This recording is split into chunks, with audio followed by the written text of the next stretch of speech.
dia, boa tarde, boa noite, meus irmãos. Aqui é Alisson Tonassi mais uma vez para a gente falar sobre o Livro dos Espíritos.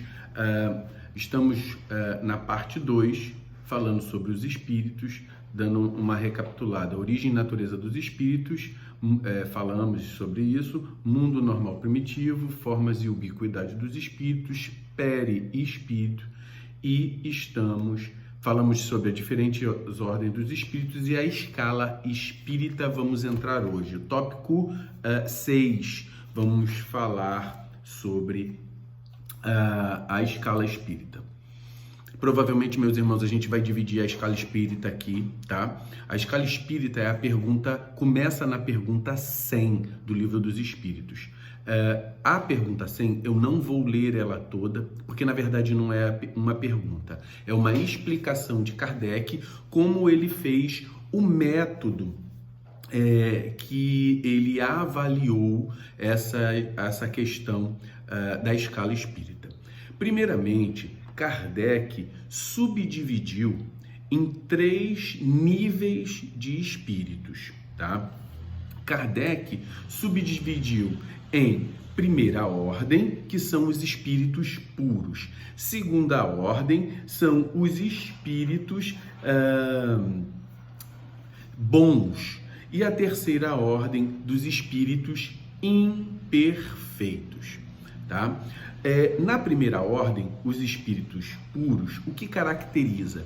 Eles chegaram a um grau de pureza relativa, tá? Então, eles compreendem a presença de Deus, eles entendem Deus, eles conseguem observar a energia divina, tá? Eu dei o exemplo aqui de espíritos que absorvem o nome da linha de alguns orixás, né? Então, por exemplo, Iemanjá, a linha de Iemanjá, a energia Iemanjá, ela é trabalhada por um espírito superior, um espírito puro, que ele recebe essa energia, ele recebe o mesmo nome dessa energia, por exemplo, Iemanjá, Xangô, Oxóssi, e vai transmitir. São os orixás secundários, tá?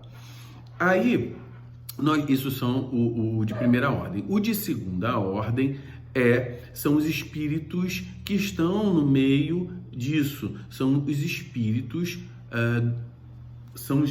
bons, tá? Esses espíritos bons, qual é a característica?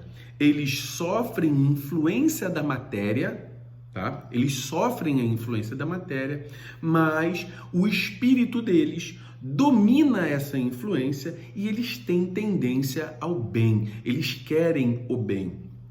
E a escala, na escala, a base é a terceira ordem, que são os espíritos imperfeitos. Os espíritos imperfeitos são aqueles que a matéria domina o espírito. São aqueles que recebem, eles têm uma propensão ao mal. Aí eu vou dar uma lidazinha aqui que é mais fácil. Ó. Predomínio da matéria sobre o espírito.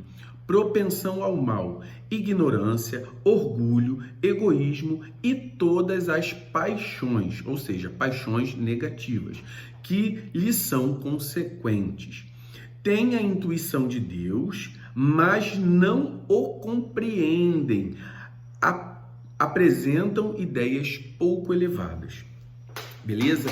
Esta é a classificação inicial que a gente falou, isso é só uma recapitulação. Como Kardec, pergunta 100, como Kardec observou para fazer essa classificação? Foi a explicação dele. Ele observou o grau de desenvolvimento do espírito, a qualidade que o espírito tinha adquirido e as imperfeições que o espírito ainda tinha na sua linguagem. Como é que ele observou isso? Pela sua linguagem, as suas atitudes e os seus pensamentos. Então, Kardec, através desses parâmetros, pela linguagem, pela atitude, pelos pensamentos, ele observou o grau de desenvolvimento, as qualidades adquiridas e as imperfeições ainda presentes no espírito. E aí ele criou essas categorias. Essa categoria ainda há várias subdivisões da mesma categoria que a gente vai falar em outro vídeo, tá? Ainda falando da escala espírita, a gente vai ter uns 3 vídeos só sobre a escala espírita. E aí, ele fala o seguinte: na transição em cada ordem, você vai ver espíritos que pegam coisas das duas, né? Eles vão pegar nesse, por exemplo, o espírito imperfeito. Nem todo espírito imperfeito é completamente mau. Existem os que são muito maus e existem aqueles que são só distraídos, que não conhecem as verdades da divindade. Então, muitas vezes são orgulhosos, vaidosos, são irritados, são sofredores. Então, essas características vão estar ligadas ali. Mas isso não necessariamente, por exemplo, quando você chega um espírito que está mais próximo à segunda ordem, ele se mistura. O de terceira, que está mais próximo à segunda, e o de segunda, que está mais próximo ao terceiro, eles vão se misturando. Então ele fala assim: olha, isso não é um padrão, isso é só uma forma da gente classificar, mas você vai ver misturas dessas classificações, mediante aquilo que você observa de cada espírito em relação a determinadas atitudes que eles tomam no terreiro, na vida, né? Então eu vou até... Deixa eu dar uma lida aqui, nessa última parte que ele fala. Esta divisão nos parece perfeitamente racional e apresenta caracteres bem definidos. Não nos resta senão destacar por um número suficiente de subdivisões e nuances principais do conjunto. Foi o que fizemos com o concurso dos espíritos que auxiliavam ele, cujas benevolentes instruções jamais nos faltaram. E aí ele coloca aqui também, deixa eu ver, nós também, peraí, só um minuto.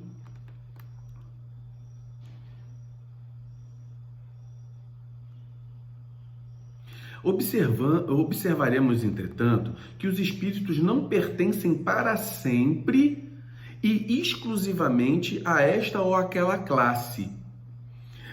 O seu progresso se realiza gradualmente e, como muitas vezes se efetua mais num sentido do que no outro, eles podem reunir as características de várias categorias, o que é fácil apreciar por sua linguagem e seus atos. Então, meus irmãos, eu vou parar por aqui para a gente iniciar. Na próxima, vamos iniciar com a ordem invertida. Vamos começar com a classificação dos espíritos de terceira ordem, que são os espíritos imperfeitos. Axé, meus irmãos.